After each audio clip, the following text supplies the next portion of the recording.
नमस्कार, ब्रह्मकेश्वर न्यूज़ में आपका स्वागत है। मैं हूं आपके साथ दीप्ति। आज हम आपके बीच में ब्रह्मकेश्वर न्यूज़ के माध्यम से उस घटना से रूबरू करा रहे हैं जिससे शायद आप अनजान होंगे। आज हम आपको उस घटना के बारे में बता रहे हैं जिसको देखकर आपकी आंखें हो जाएंगी नम। चंद्रशेखर आजाद की शहादत के बाद क्या हुआ उनके परिवार का हश्र, यह जानकर आपकी आंखें नम हो जाएंगी। भारत माता के सपूत चंद्रशेखर आजाद और उनकी माता की पुण्य स्मृतियों के साथ क्या हुआ, इस कहानी के माध्यम से आपको पता चलेगा। इस कहानी का जिक्र करना बेहद आवश्यक है ताकि आपको पता चल सके कि पहले की राजनीति कितनी ज्यादा भ्रष्ट और अमानवीय थी। चंद्रशेखर आजाद का क्रांतिकारी जीवन का केंद्र बिंदु झांसी रहा, जहां क्रांतिकारियों में उनके 2-3 करीबियों में से एक थे सदाशिव राव। चंद्रशेखर आजाद अपने जीवन में बहुत गोपनीयता रखते थे, इस कारण वह आजीवन कभी पुलिस के हाथ पकड़े नहीं गए। पर उन्हें इस बात का एहसास था कि उनके कुछ साथी पुलिस की प्रताड़नाओं को सह नहीं पाएंगे, इसलिए वो अपने परम मित्र सदाशिव को लेकर वापस मध्य प्रदेश झाबुआ जिले में ले आए और अपने माता जगरानी देवी से व पिता सीताराम जी तिवारी से मिलवाया। सदाशिव राव आजाद की मृत्यु के पश्चात भी कई बार जेल भी गए। आजादी के बाद जब वह स्वतंत्र हुए तो आजाद के माता पिता का हाल चाल पूछने उनके गांव पहुंचे। वहां उन्हें पता चला कि चंद्रशेखर आजाद की शहादत के बाद पिताजी की मृत्यु हो गई थी और आजाद के बड़े भाई भी इस दुनिया में नहीं रहे।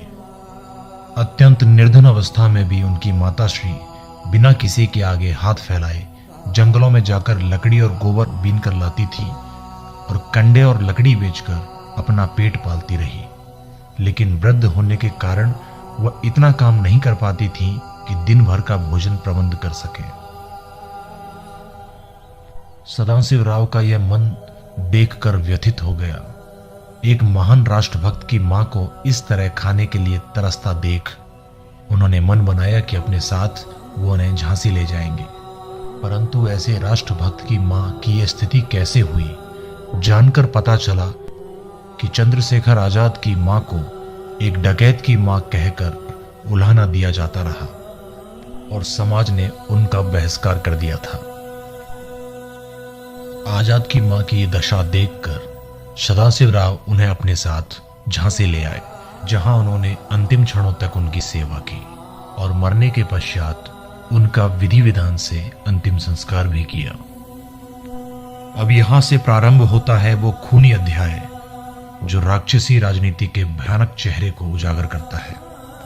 चंद्रशेखर आजाद की माताश्री के देहांत के पश्चात झांसी की जनता ने उनकी स्मृति में उनके नाम से एक पीठ का निर्माण कराया।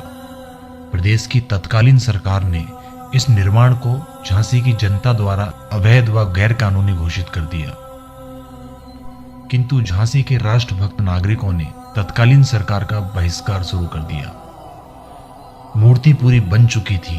मूर्ति बनाने का कार्य चंद्रशेखर आजाद के खास सहयोगी कुशल शिल्पकार रुद्र नारायण जी को सौंपा गया। जब माताश्री की प्रतिमा तैयार हुई और उसे स्थापित करने के लिए सभी जनता उत्साहित हो रही थी, तभी सरकार ने तत्कालीन प्रभाव से उस पर रोक लगा दी और पूरे शहर में कर्फ्यू लगवा दिया।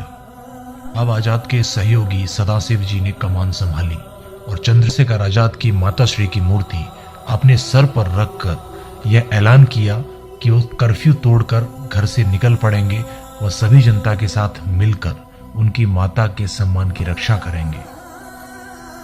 उन्होंने ठान लिया कि यदि चंद्रशेखर आजाद ने मातृभूमि के लिए अपने प्राण बलिदान कर दिए तो आज मुझे अवसर मिला है कि उनकी माताश्री के सम्मान में अपने प्राणों का बलिदान दे दूंगा।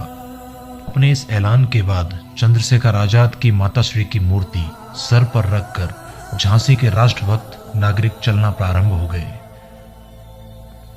अपने आदेश की इस तरह धज्जियां उड़ती देख तत्कालीन सरकार ने सदाशिव राव को गोली मारने का आदेश दे दिया, किंतु सदाशिव राव जनता के बीचों बीच चल रहे थे तो पुलिस ने जनता पर ही गोली और लाठियों की बरसात शुरू कर दी। इस प्रकार उस दिन सैकड़ों लोग घायल हुए दर्जनों लोग जीवन के लिए अपंग हो गए और कितने लोग मौत के घाट उतर गए। तत्कालीन राक्षसी सरकार के इस खूनी तांडव का परिणाम यह हुआ कि चंद्रशेखर आजाद की माताश्री की मूर्ति स्थापित नहीं हो सकी और आते जाते नागरिकों के लिए प्यास बुझाने वाला पहले से बना प्याऊ भी ध्वस्त कर दिया गया। इस कहानी से देश के सभी नागरिकों को परिचित होना आवश्यक है, क्योंकि वर्षों की कुटिलता कपट के साथ सत्ताधारियों ने राक्षसी कारनामों को हम सब से छुपा कर रखा हुआ है और इतने वर्षों से हमें सिर्फ यह समझाने की कोशिश की जा रही है कि देश की आज़ादी का इकलौता ठेकेदार एक परिवार विशेष ही है। आप इस कहानी को ब्रह्मकेश्वर न्यूज़ चैनल पर देख रहे हैं।